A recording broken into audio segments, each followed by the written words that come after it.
Hi everyone, I hope you're all well and enjoying getting ready for Christmas. So I've been making quite a lot of videos on my Facebook page, and you can head on over to NU Journeys Counselling where you can see some of my live videos over the last few days. And in this video I sort of want to talk about a subject that I've just made a video about, but I'm putting a slight twist on it, and that's about the increase in domestic violence and maybe disagreements between couples at Christmas. So as you know, my name is Marianne Hanson. I'm a counsellor. I mainly work with couples, but I also work with individuals around relationships, depression and self-worth. And I'm also a self-worth and confidence coach, and I'll be telling you a bit more about my page in the new year that I'm going to set up for that. So Christmas can bring a lot of tension generally, and I've just talked about in my video that I made the tensions that can arise between family members, and that can be because people haven't seen each other for a while. It could be because there's like unresolved disputes that are still happening, they're ongoing, or it can just be the whole pressure of having to be around lots of people that you don't mainly see throughout the year. Now this can also be amplified when it comes to couples. And the main reasons that there can be increase in domestic abuse cases, but also in disagreements between couples, I've narrowed it down to 3 things, but there's probably more than that. The first one is because of the amount of alcohol that people drink at Christmas time. The pressure of being around each other for more than you probably would, because normally you're at work, you come back, you go, this time you're sort of spending a longer time with each other, and on top of that is spending time with in-laws or with people that would normally not be around you as well. And then the third thing is the pressure of making things perfect on Christmas Day, the whole build up towards it, and the whole having to make sure you get all the right food, having to make sure you've planned everything. You might have people staying over. So the reasons those things can have an impact on domestic abuse or just disagreements with couples is because if there's already tension between you as a couple, and things could just, for weeks or months, you've already got that tension, you've already got things that are going on between you anyway, everything is amplified or exaggerated at Christmas, and having to either put on a pretense and pretend that you're both okay between each other in front of other people causes more pressure, and that can lead to people drinking more because they think it's going to make them feel more relaxed. And what actually happens is you're probably going to reach for drinking, or try and suppress how you're really feeling towards that other person. Maybe you had an argument the night before, or maybe there's been something that's been ongoing. So a good example could be, maybe there's been discussions about people giving up work or having children. Now, when the in-laws come along and they're just asking a simple question like, when are you two going to have another child? Or you're doing too many hours. Have you thought about going part-time and blah, blah, blah. Now, in a relationship that's functional, that wouldn't be a big deal. You'd both answer the question, or you'd both just be like, well, they're just asking. When there's tension already that exists, and if it's a sore subject for you, someone bringing it up means that you then have to think about it at that time. You have to think about how you're going to respond, and that can lead to arguments and disagreements, because depending on where you're at, and then if you add drinks into the mix, then that can make things even worse. So alcohol is always going to exaggerate your feelings and your emotions. For some people, they can drink and they can be happy and they can become more happy, more loving. Some people, they can drink and they can become more aggressive. Other people can become depressed. You just don't know. So drinking is one key reason for the increase in domestic abuse. Pressure of being around each other and each other's family is a major one.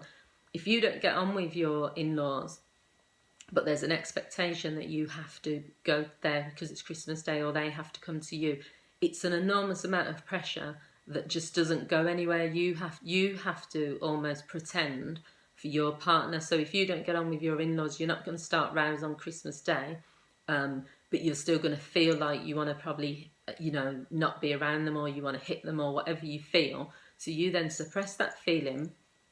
You then can either choose to just let it go, be nice for that day, then just, forget about it. But in some cases, because you're angry about being put in that position in the first place, what can happen is it then can become abusive, and that abuse can be turned towards your partner. Why have you invited your mum and dad here? I don't like them. Why did you say we've got to go there? You knew it was going to end in an argument. It's your fault. And that can then lead to, arguments or something more physical happening. And then the whole pressure of making things perfect. I think this applies to lots of people because everyone wants Christmas to go well, don't they? They're doing all the preparations, the leading up to it, inviting people, preparing the food, decorating, they want everything to go well. Now, putting that sort of level of pressure on yourself, but also say if you're in a relationship that's quite controlling or a relationship that's got issues anyway, it can usually mean that you're putting all this pressure, you're trying to make things perfect, you're trying to make everything good. But for someone who is a controlling person, if you're in that type of relationship, nothing's going to be perfect, everything is going to be wrong.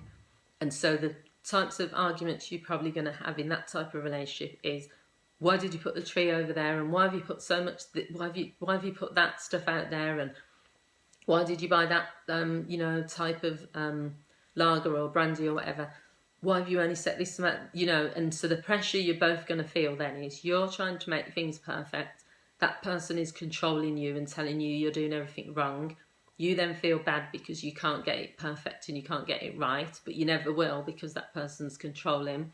And then that can lead to disagreements, obviously, because you're both on different scales, you're both not operating in unison.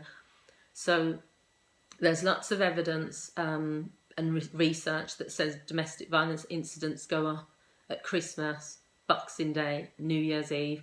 Now, a lot of people would be thinking, New Year's Eve, isn't that like a new year? Isn't that like a positive occasion?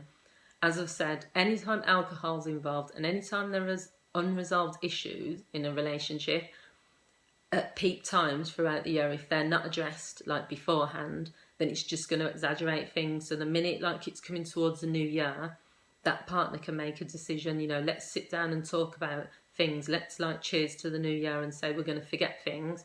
Or it can be, this has been a really rubbish year for me and it's your fault, and then it can escalate into something more. So it's always about perspective, how that person sees things. So I hope you found this video useful. Now, there are things you can do, and the things I would say, there's 3 things I'm going to say to you that you can do if you're in this situation and you're concerned about the possibility of domestic abuse or arguments between you and your partner. The first thing is you can prepare and discuss things beforehand. Don't wait for Christmas Day to happen. Before Christmas, have a sit down and have a heart-to-heart. Say, look, we've had a really rubbish year, we've been arguing a lot over the last few months. Things are not brilliant between us, but can we both make a conscious effort to say we're going to make an effort on Christmas Day? Let's do it for ourselves, let's do it for our relationship. You can just be open and have that discussion. The second thing is to take lots of breaks. As I've said, when people are working separately, then you don't see each other as much, but when you are contained and you're around each other a lot, then it can bring a lot of tension. So one of the things to counteract that is to take little breaks, take a little bit of time away from each other. Even if it's just when you're cooking the meal, you might just go for a little walk, or you might just go into a separate room for a little while. Take a little break from each other. And the third one is to communicate, and that's about communicate how you're feeling during Christmas Day. If there's things that come up, communicate how you're feeling beforehand. Just talk to each other. If you can see that things are getting too heated, then just take a deep breath, calm down, say to the person, look, this is something that we know we've got to work on, but come on, let's talk about this. So that's what it's about, really: discussing and preparing beforehand, taking breaks and communicating. And hopefully things, it's not to say things are going to be perfect or things are going to work themselves out, but it could probably decrease the likelihood of disagreements and domestic abuse. So I hope you found this video useful. I'm going to leave all my details as usual. If you think this video would be useful for someone else, then please feel free to share it. Thank you to everyone that's continuing to subscribe to the channel. And please, you can comment, subscribe. And thank you for watching. Have a brilliant Christmas, and I'll see you all soon. Bye.